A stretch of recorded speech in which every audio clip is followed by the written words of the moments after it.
Hello everybody and welcome back, where today we're talking the best PSVR2 accessories that I actually use, because for the last couple of years PSVR2 has been my daily driver for PSVR2 and PCVR games, and there's a lot of accessories that I've used over those years, but which are the ones that have really stuck with me? Well, today we'll be going through those. Before we do though, I've got to say thank you to our patrons and members who are all on screen right now.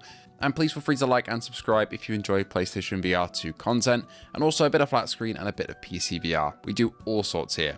So let's waste no time and kick things off with actually one of my latest accessories that is essential for me now. And that accessory is actually on the PSVR2 itself, and you can see it right here at the front, at the back, and at the top. This is the Studio Form VR Comfort Kit, and I absolutely love this thing. I thought I was happy with the base comfort of the PSVR2 headset. Honestly, it was completely fine. But after using the Studio Form and going back to the base one when I used a base PSVR2 a week or so ago by now, when I tried out Thief VR and Reach, the comfort difference is just incredible. Like, the soft fabric at the front here is just so comfortable and sweat absorbent. Same with the one at the back, and the top strap is really quite thick. But with all this added on, it still fits in my travel case, which we'll talk about in a second. Studio Form are a great company. I know there's also Globular Cluster out there which do a similar sort of kit, but this Studio Form one was just so easy to kind of snap on after taking off the original parts. They've got a load of customization options, and also if you get sick of the color of the fabric, or you want a different texture, or these get damaged or dirty or whatever, you can also just take them off because they're Velcro installed. The actual front bit is plastic and snaps on, but these are all really solid Velcro, so you can swap them out whenever you want to, which is fantastic. The next accessory we have to turn around our headset and look inside here for, because these are the VR Rock lenses. Now, today's video and the channel overall are actually kind of sponsored by VR Rock, but I genuinely use these every single day with my PSVR2.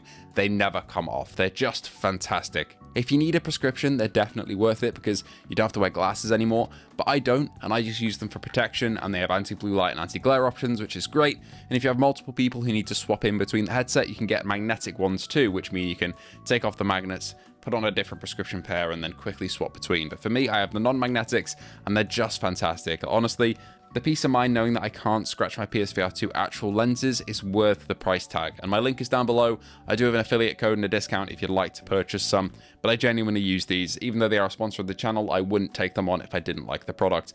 Genuinely, I've used these iterations of the VR Rock lenses for the past 2.5 years since PSVR2 came out, and they've never done me wrong. Fantastic pieces of kit. I've also got to shout out this, which is my hard case. I honestly kind of forget the brand which made this, which is kind of my bad. You can find a load of them on Amazon though, but I'll put the actual name and text up here of whatever this one is. They also do a double charging dock, which we'll talk about in a second. But the hard case is just fantastic. Like, it's pretty solid. You're not going to really damage your PSVR2 in here.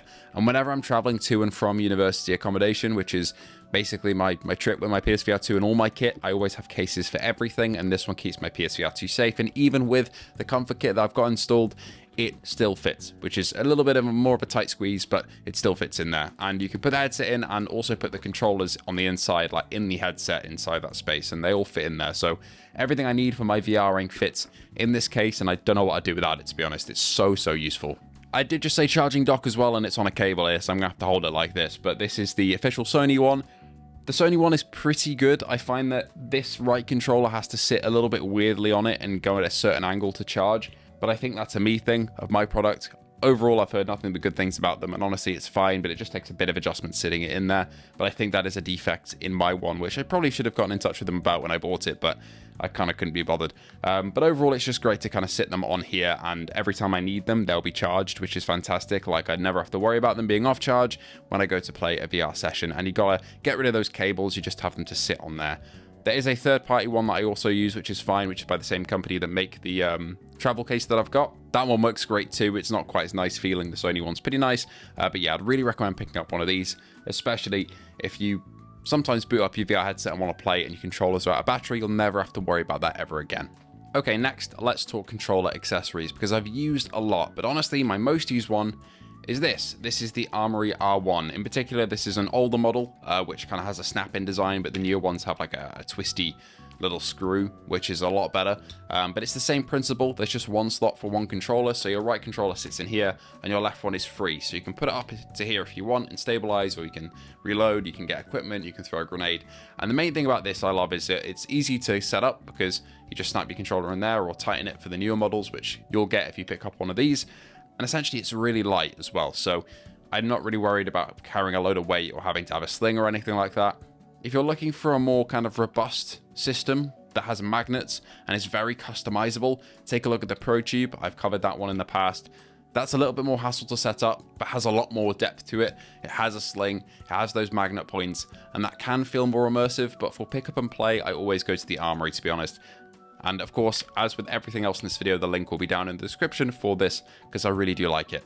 It honestly makes me much better at FPS games in VR, which I'm usually pretty bad at. Whether it's Pavlov, breaches, you name it, this thing works with it. And finally, for my PSVR2 accessories that I genuinely use every day, is this, the latest addition to the lineup. This is the Haptic tack suit. I've also got the sleeves down there as well. And to be honest, I thought I'd be using this on just a couple of games because there are only 12 games on PSVR2 that natively support it. However, it also does audio to haptic if you plug it into an auxiliary out. So what I use this most for is honestly Gran Turismo 7. Sim racing with this thing is super cool. It has 32 motors, I believe, in it, which basically trigger different points. So when I'm doing like upshifts, you feel it down here. When you're running over curbs, you feel it as well.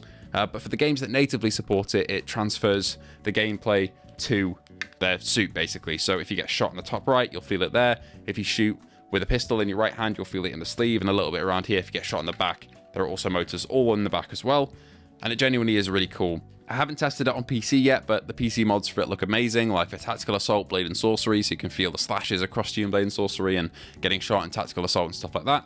And apparently there are different profiles on PC as well, so you can also do audio to haptic profiles, so you can make it so that the suit will actually cut out what it thinks of voices, I believe, which is quite cool. So if you're in a party, that won't trigger it, but stuff in game like explosions and stuff will, so that's really sick. But yeah, really love this thing. This is the most expensive product out of all of these, and it's for the people who want to be the most immersed, and not for everybody. Not everyone will love this sort of thing, but I really like it, especially for sim racing. So I really recommend a Haptic suit if you really want to get into your kind of next-gen VRing and feel like you're a bit in Ready Player One. So big fan of this. In the summer months, though, it does feel quite hot, just because it's fairly thick with all the padding in there. But in the winter months, completely fine. As a little add-on at the end as well, a lot of people ask what headphones I use for VR. To be honest, if I'm playing single player and I'm not going to be recording, I don't use headphones. I use my surround system because it's quite immersive that way. But if I am online or recording, I'll just use these, the Pulse headphones, the Sony ones. They've got different ear cups because I found the original ear cups weren't really that great. They were kind of peeling away, so I got some custom ones. Same with my XM5s, to be honest. I feel like Sony ear cups aren't really for me, but the third-party ones are so comfy. One thing is, though, has started to crack here. I've just done that up with a bit of tape. Some of you noticed that on Without Parole when I was on there the other week. So quality can kind of be a bit iffy. I have used these pretty much every day for 2 years, though, so that is quite heavy use, but yeah, it's one of the ones where maybe there are other headphones that fit, but these fit really well. But if you're happy with the earbuds that come with the PSVR 2, then just stick with those. Anyway, that'll be all for me today. Thank you so much for joining me. Let me know if you'll be picking up any of these accessories or any ones that you use. Do you use the globular cluster? What do you have on your PSVR 2? Or maybe you run with nothing. Maybe you don't feel like you need anything at all. So let me know, and I hope to see you all in the next one.